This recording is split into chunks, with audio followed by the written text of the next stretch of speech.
It's Red Eye Radio. Gary McNamara and Eric Harley talk about everything from politics to social issues and news of the day. Whether you're up late or you're just starting your day, welcome to the show. From the Uniden America Studios, this is Red Eye Radio. All across America and around the planet, we are Red Eye Radio. He is Eric Harley, and I'm Gary McNamara. All right, two things happened maybe since you went to sleep. Right.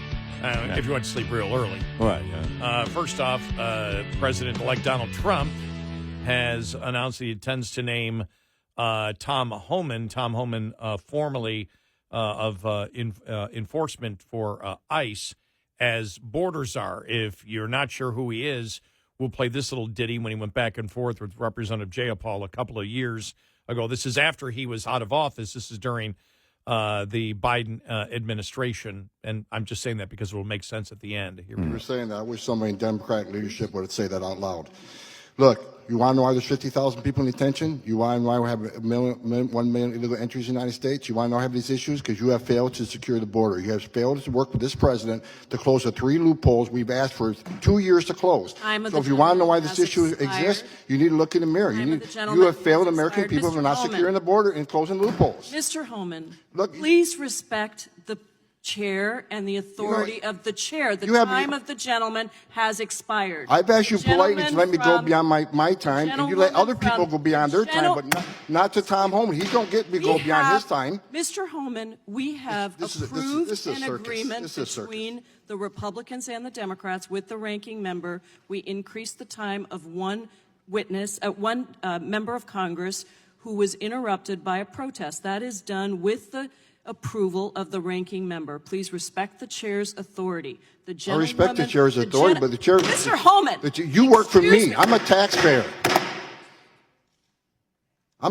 You work for me. The witness will suspend. Doesn't sound like he would suspend. What I love about Holman is it's not just the spirit that you just heard on display. That spirit applies to everything he knows about a broken border and how to fix it. Yeah, and what you're seeing is his massive frustration because he knows what happened at the border. Yep. He knows that the Democrats wanted what happened to happen, that it was calculated, that they created this problem. It wasn't a problem that they couldn't handle. They actually created it. Biden and the Democrats wanted massive immigration, not through the normal legal processes, into this country. Right. It's that simple, and that's why he was so frustrated. He will now be the border czar. Also, you were telling me that Elise Stefanik? Yeah, in fact, the word had gotten out late yesterday that Trump was going to nominate President-elect Trump was going to nominate Elise Stefanik for UN ambassador, and now they're, in fact, reporting there at the New York Post. They're in fact, promoting this as an exclusive that, in fact, there was a statement to the Post Sunday night by President-elect Trump that said, quote, "I'm honored to nominate Chairwoman Elise Stefanik to serve in my cabinet as U.S. ambassador to the United Nations. Elise is an incredibly strong, tough, and smart America First fighter," end quote. And so there you have it. There's a couple of names. There's other names. Oh, over the weekend, he kind of put to rest the rumors about Mike Pompeo, which I tend to believe were started actually by Mike Pompeo about being a defense secretary. There was word that he really wanted to be defense secretary. And then the rumors got out about Nikki Haley coming back as well, and he made a statement over the weekend, former president, now President-elect Trump, stating over the weekend that neither one, and he was pretty, I think, gracious about it, thanked them for their service, but no thanks. They won't be invited back. So we'll see what other names pop up officially from the transition team. But I think they're going to be, look, you're going to have to be effective in this. And what you're seeing in both Elise Stefanik and Holman are what? The kind of fighters that don't back down. These are the kind of individuals that you want that don't back down. We shouldn't back down from the UN, and we darn sure shouldn't back down on the border. And these are this is the type of surrogate that Trump had during the campaign. We've talked about it, starting with his deep pick, J.D. Vance. He doesn't back down. Nobody is, you can say whatever you want. He's not going to back down, change his position, or apologize for anything. But Ramaswamy, Byron Donalds, there are so many names in that list. It's clear they want the same spirit in everybody, which, by the way, is something, on a personal note, I was greatly concerned about in the first term was, okay, Trump at some point will no longer be president. So then what? Where are the Republicans that are willing to fight? Because you and I, doing this for so long, have been disappointed for so long in the party itself by not offering up these fighters and seeing far too often their willingness to lay down. And, I go back to John Boehner. We don't like Messi. Yeah, I know you don't. And that's very evident. Well, we just have to work together and blah, blah, blah, blah, blah, blah, blah, blah, blah. There's now a clear mandate, I believe, in place for the incoming administration. Trump has it. It was a huge statement. It was a massive statement by this nation. And it is the responsibility of Donald Trump when he comes in to get to work. And I think what you're seeing here is, I think what he's had all along. He's had that drive to go to work right away or stay at work. He doesn't really sleep much. He just didn't have the cooperation and didn't have the consensus by even his own party at times. And now you're going to see that change. In fact, you and I talked about last week the idea that when a president coming in clearly has a mandate, you're going to see a handful. It won't be most. It won't be a huge handful, but you'll see a handful of Democrats that are more inclined to cooperate on certain things because they understand how that mandate works and what the election actually told them.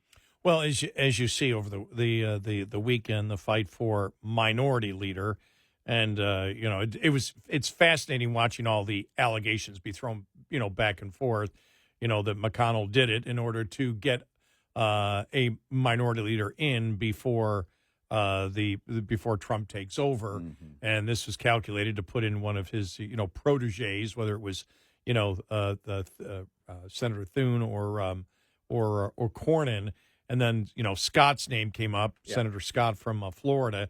And then you had conservatives saying, no, wait a minute. He's the guy that was pushing, the red flag laws in Florida. But then you had Elon Musk come out and say he would be fine with Scott. The only thing that Trump has said is whoever gets in there, I just want them to have the recess appointments so we can get the people that I want in office, that the Democrats slow walk this so people didn't get in for years after his administration started. He goes, I need that, and I need it now. And so right now it looks like, Scott, but who knows? It looks like Scott has the leading, is the leader. And I don't know if it changes, once Trump gets in, whether there'll be a change in there. But here's the problem that you have for establishment Republicans right now. If you're not going to do anything, if you really don't wish to do what the Republicans want to do, you're probably in a lot of deep doo-doo, a lot more than you might have been a year ago or 2 years ago. And that's because the Republican Party and independents, they view it, what has gone on in this election, as a mandate. There's a movement. There wasn't the same... Because it was so unorganized, because Trump was new, and he admits it. You don't have, you didn't have the same discipline. He didn't know a lot of these people. Now he knows who these people are, and he wants to get them into certain positions ASAP. But you also notice that it's the surrogates now for Trump that are talking. Trump has not said whether he wants Scott, Thune, or Cornyn. It's like, it's almost as if his chief of staff Yeah. has told him, stay above the fray. Yeah. Fight the fight when you need to fight it, but stay above this. Put out what you want. Let people know behind the scenes, but don't publicly come out. Avoid the personality conflict. Yeah. Would be my advice. I like that way you put that, yes. But I also would bring in which has you staying above the fray, because the personality conflict is where, then that's where all the media just goes, and it's like a bunch of piranha, Right. and then the focus is off of what needs to be done. Because I think now consensus building isn't going to be the issue it was in his first term with his own party. The challenge will be finding, on where you need the 60, finding those Democrats to jump in, and that will be the consensus building you'll need to do. And so you kind of, if you stay out of that, so it's I would combine both of our points together in that you want to stay above the fray. You want to stay out of the personality conflict, but you're trying to build a consensus in a way that really comes with the mandate. I mean, it's the leverage that you already have walking in. Right, because that, for example, if they said, who do you want? Well, I don't want Cornyn because he's not MAGA, he's part of the establishment. Then they go to him. Then every surrogate of Trump, if he's not out, every surrogate of Trump, that's the only question for a week. So simply say, these are the parameters. Whoever's willing to do this is who I want. If I were, and I could hear, she doesn't talk much, but Susie Wiles saying, listen, you got a sitting president, your opposition, your former opponent, to wear a Trump hat. He did that, Trump Biden. He proactively put a Trump hat on his head. You can bring them together. Don't get mixed in to the fray and the back and forth there. You can. I think on the serious point, you now have the power to build the consensus. It will play out, like you said. You make the phone call behind the scenes. Everybody knows where you want to be. But those who have that understanding are the ones, because if you think about it, before it was about, clashes with, it's Mitt Romney's he's the poster child of clashing with President Trump after working so hard to get the endorsement of Trump. So now there is an understanding, or should be, and only those who clearly have that understanding are the ones who rise to the top, and that, whatever that top list is going to be of who might lead the Senate. They're going to have to be willing to fight. They need to show they're going to fight, and that's on them. And by the way, Trump isn't the only approval you're going to need. The American people, voted, the majority of voters voted for Trump. So what this is. Did I say this on the air the other day, or did I say it off the air? I think I said it on the air. That, and people may take this wrong, and I say it as a compliment, Trump has become an effective politician. Yeah. Yeah, you did. You did. I said it on the air. Okay. Yeah, and that's not said as an insult. He's and I think, having Elon Musk out there promoting stuff yesterday. Ramaswamy was out there, I believe, on the Sunday morning, one of the Sunday morning news shows. I don't think he's going to be doing as many interviews. You send your surrogates out. Yeah. You remain above the fray. Right. You don't go back and forth. You're not going to have those have those Jim Acosta moments anymore. You don't need to have that. As you mentioned, J.D. Vance is perfect for that. No, you're right, J.D. You're right. And as a Veep, it would be perfectly natural. And good politicians learn how to delegate authority to the people who do things better than you do. And it doesn't show a weakness. It shows a strength, because your goal is to get the country to a certain place. Right.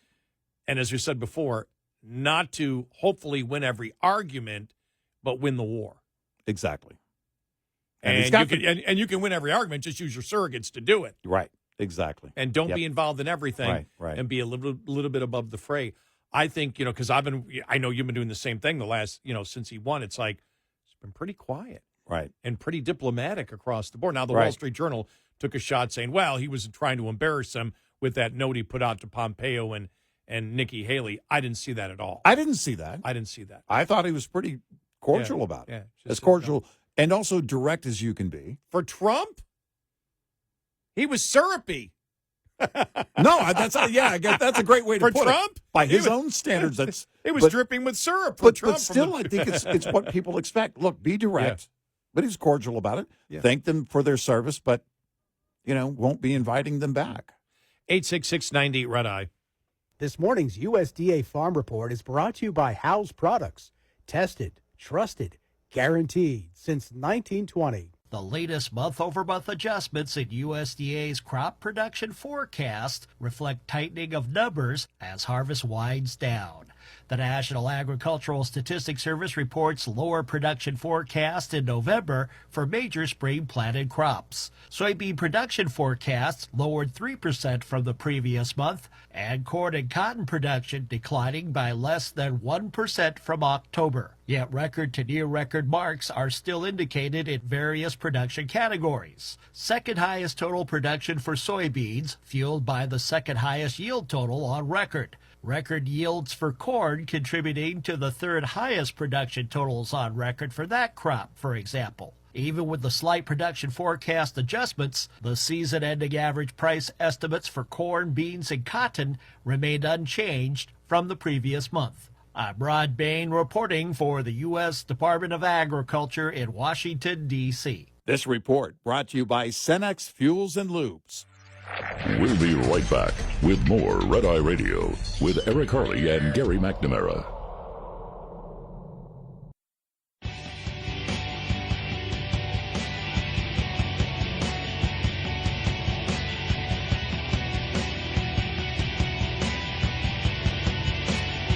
It's Red Eye Radio. He's Eric Harley, and I'm Gary McNamara. What's going on at some of our college campuses? This is a representative of the California State University at Chico, and talking about the counseling services and the coloring books they are providing to students. Yeah. For a lot of the folks, again, because of the fear and the uncertainty of what's coming, this can be a traumatic moment for them. And so I would argue that counseling is not a dramatic response, but that it's an appropriate response. And this is a healing-centered campus. Some of it was more formalized counseling services, and others were really just more intentional interactions. Come in and, do meditation coloring sheets. I'm sorry, what? Meditation coloring sheets. What if they color outside the lines? My OCD is going to have something to say about that. Wow. Little Missy. How do they get dressed in the morning? I don't know how they dress themselves. I really don't. How did they survive every day in the real world? Apparently, they haven't been in the real world yet. Meditation coloring books? Yeah. Okay. I don't want to do it. I'm going to have to Google it. I got to Google it. I'm going to have to. Somebody's selling that. And if they're not, by the way, they should. Go make $1 billion off of it. Meditation coloring books. Okay, Do they have them? I'm looking at it here. Come on. They have them. Okay. They look like they're, coloring books. You know what? I'm going to do it. They're coloring books. Yeah. That's what they are. I'm going to come up with the meditation coloring books. But here's the thing. Everything, every image inside my meditation coloring book is going to be of Donald Trump. See what I did there? Yes. Anxiety relief coloring book for adults, stress relief coloring book. You know something? If I'm stressed out, the last thing I would want ever would be a coloring book. Yeah, again, my OCD. I just went outside the lines. It's over. I got to rip the page out. Now my book's missing a whole page. You see where this goes? No, I'd want to work out. I don't want to color. Oh, yeah. There's that.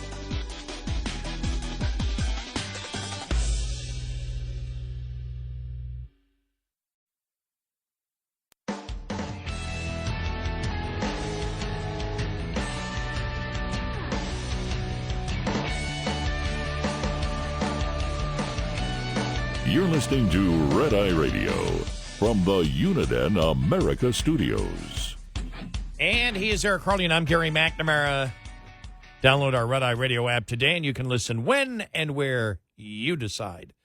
Well, this is the first time ever I'm looking at this Trump video that he put out.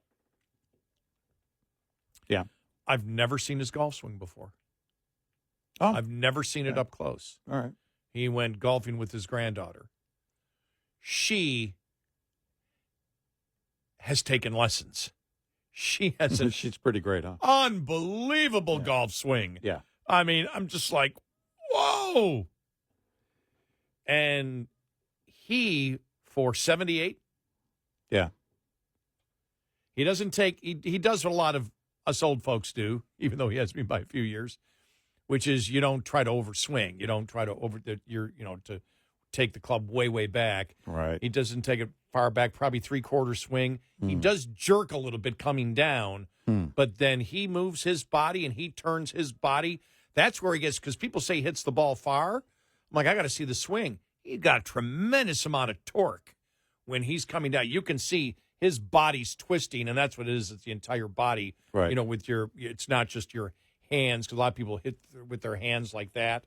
Instead of, it's your arms, and your arms and hands are an extension of your body turning. Right. Man, I can't believe for his age, he turns like that. I have had, and I'm starting to golf again. I will here this week start hitting golf balls. I really haven't played in a year, really to let everything heal. I had some knee problems and everything else. But that's part of the problem is trying to find that easy swing. I would never swing as hard as he's swinging. I don't need to. I can still hit the ball far. But he really, I'm amazed his body can stand that torque of turning. Yeah. I mean, it's impressive. It really he's is. 6'3", 6'4", somewhere around there. So he's lost weight, too. Yeah. I noticed that earlier this year. He had lost some weight. And that's the difference between eating at McDonald's and working at McDonald's. When you start working there, you lose a little weight because you're doing the work. Oh, my God. So clearly that's why.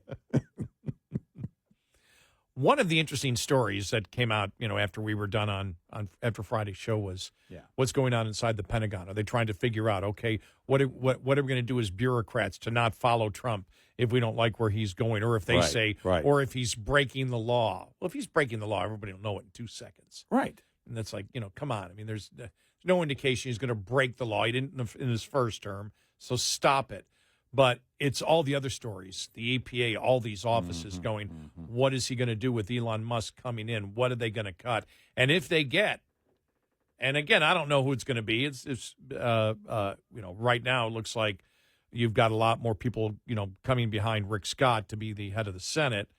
And what happens in the House, still to be seen. By the way, the Republicans at 217, they need one more. There's 10 races left, still to be determined, and they need one more. They need to win one more race to get 218. Yeah, right. They're at 217 right now. Right. And we'll see what happens in the House, whether Johnson stays or not. But it is something that has to be done, and that is you got to get rid of this entrenched bureaucracy that believe that that they can lead. When we didn't even talk about this yet. The woman who's working for FEMA and said anybody with the Trump sign-on, you don't go help them. Yeah. Unbelievable. Now, people say, well, was it a conspiracy? Now this person was fired, but as you and I have said, the worst thing is, even worse than a conspiracy, is what you've seen over the last few years. It's a similar mindset. It's a culture. Yep. It's the culture conspiracy. You're not talking to somebody. You don't plan it. It's just assumed we can do this and we can get away with it. Because who in their right mind, for God's sakes, you work for FEMA. Your job is to get out there and help people, and you're going, no, we're not going to help anybody that has a Trump sign out. Right. And you don't think you're going to get fired? What have you done? How long has this person been with FEMA? What has their jobs been in the past? Is this did they just decide to do it once? I want to find out the information of how long this person has been there and what they've done, because it's what you and I talked about. It's what we saw in the FBI. It's what in the FBI leadership. It's what we saw in the intelligence agencies, leadership. And that's the culture that if we can screw this guy over, we will. Yep. We'll do everything we can not to follow what he wants to do. You don't get to do that in a representative government with an executive branch. Look, we saw that in his first term. You saw that with the holdovers from the Obama administration. And we learned a lot about that. I'll never forget reading an article. I was traveling, actually, and it was about all the different positions where it wasn't just appointments or nominations for Obama. It was all of these hires along the way. Thousands and thousands and thousands of positions in places. And the point being made in the article, you'll never be able to basically, because it's that similar mindset. It's that culture. Remember with, what's her name at the IRS? Lois Lerner yeah. At the IRS. And, it's just two rogue agents. Nope. It's a culture. It's the tone set by the administration. And that's what we're seeing, that we've seen it, I don't know how many times since then. And there will be those holdovers. Weeding them out, I don't know how you do that, but there's no doubt you have to keep your eye out for it. Well, on CNN over the weekend, Scott Jennings was talking about that. A couple things. Number one, if I was over in Tehran and I had just hacked and tried to assassinate Donald Trump and now he's fixing to take over the United States military again, I'd probably be a little worried. On the domestic front, there's a political science term for what Republicans did this week. It's called a country butt whooping. And they have a mandate to govern. And one thing I want to see them do is get a handle on the bureaucracy. They're meeting at the Pentagon right now about possibly thwarting Donald Trump. You've got a rogue FEMA employee out here. We're not going to give aid to people with Donald Trump signs. The bureaucracy works for the people. The people elect the leaders. And I want to see Donald Trump follow through on this idea of taming the federal bureaucracy. Yeah. You and I have said, how do you do it? How are you going to do it? But it has to be done. What we have seen, the rot inside the Department of Justice, the rot inside of the FBI, the rot inside of the intelligence agencies. And from what we know, it's mostly the leadership. Yep. Now, I don't know how far it goes beyond that, because when you look at that FEMA employee wasn't top management. Right. And so we don't know how far it goes down. And it's as we have said, and this is something we brought up, this is during the Obama administration, because we talked about, it's a conspiracy theory. And as you and I examined all these different things, we went, well, nobody's finding a conspiracy. This is a culture. Yep. It's you don't have to tell somebody to do something. It's just assumed you can break the law. Right. It's just assumed you don't have to follow the competition, and you justify it. Think about this, because not only are your most loyal partisans and advocates the voters, and you've seen some of the reaction from some, not all, but some of the Harris and Biden voters out there, but it's also the people that work inside of government. Right. They're the ultimate partisans because, hey, they want to keep their job and they want to keep their job, but they also want to promote a certain political ideology within that job. And they, in normal circumstances, if you have the right management, you can't get away with that. Right. You can't get away with that. Right. I know that's where the tone is set by right. the management. That's what we said about the whole Lois Lerner thing. It starts at the top. The tone is set. This will not be tolerated. And if you don't set that tone coming in, and you also don't enforce that, then, you're doomed. Eventually, you're going to be under, there's going to be a great deal of integrity loss because you didn't take charge when you came in. It's that simple. I don't know how you do it now in this culture that is anti-Trump, because it's going to require a lot of work to make sure you're policing that, at every turn, every agency, every role. Wow. I know they plan on doing it. Yeah. How do you do it, and how effective? Right. When I don't. Well, again, we've never had a bureaucracy this big. Right. With this many people, I don't know how you successfully do it. Because it's something that has not been tried before, but has to be done. Yeah. And finally, I always thought it would be Alex P. Keaton who would end up being the true conservative Republican freedom lover. Yeah. It ended up, it's Mallory. Ah. Actress and filmmaker Justine Bateman has blasted Democrats for becoming the woke party, calling its record in the past 4 years a failed experiment that is officially over. Wow. In an ex-Twitter post on Friday, Bateman made it abundantly clear how she feels about the Democratic Party's evolution, saying woke policies have harmed the country. Quote, the woke party can take its place in the American political graveyard with the Whigs and the Federalists. It's over, she wrote. Oh, my God. Her salvo is the latest in what has been a series of social media posts aimed at critiquing and ridiculing leftist meltdowns following Trump's resounding victory in the presidential race. I didn't expect that. Well, her brother, her real-life brother, Jason, one of the white dudes for Kamala, if we remember correctly, I think he was. But I know he was for Kamala. Yeah, going to be an awkward Thanksgiving. Maybe.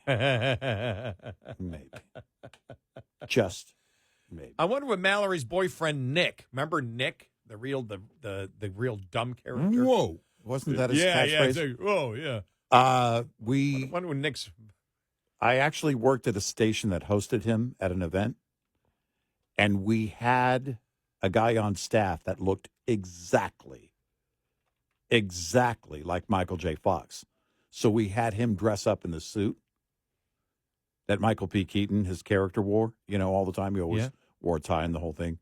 And so he looks up when he's signing autographs, and we just put him in line, and he looks up and he goes, whoa. All right. Enough done. Scott Valentine. There you go. Is his name. Yeah. He's 66. Hey, we're getting old. Well, you go from heartthrob to heart disease preventer. It's 866-90 Red Eye. Coming up, more with Gary McNamara and Eric Harley. It's Red Eye Radio.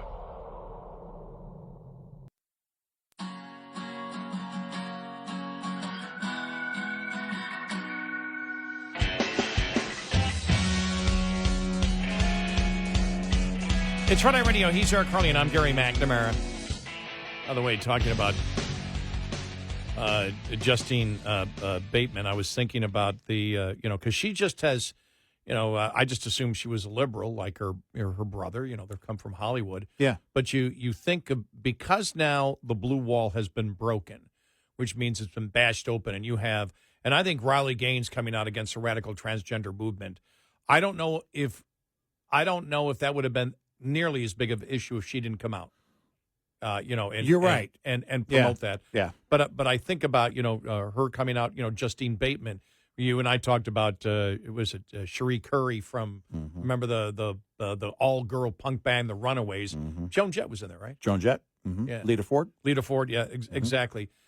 If you would have ever told me back then that she would come out the way that she has come out and be that active on social media promoting freedom of speech, but this is the thing that I wonder with the blue wall now finally being attacked.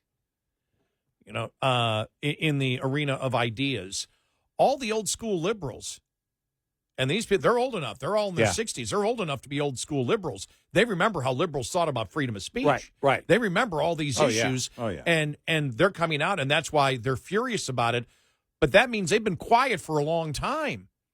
They were afraid to say anything, and I'm wondering whether this starts, the opening up the dam. Yep. No, I think I think it has the potential to do exactly that. I think nobody wants to be the first at the buffet table, the buffet line. But they see, in a big way, that the mob will shut you down. Well, now that's not the case. They know that. How many more will come out and say, well, I was afraid to say anything before, thought I was going to lose my career or whatever it might be. I think it's a great point.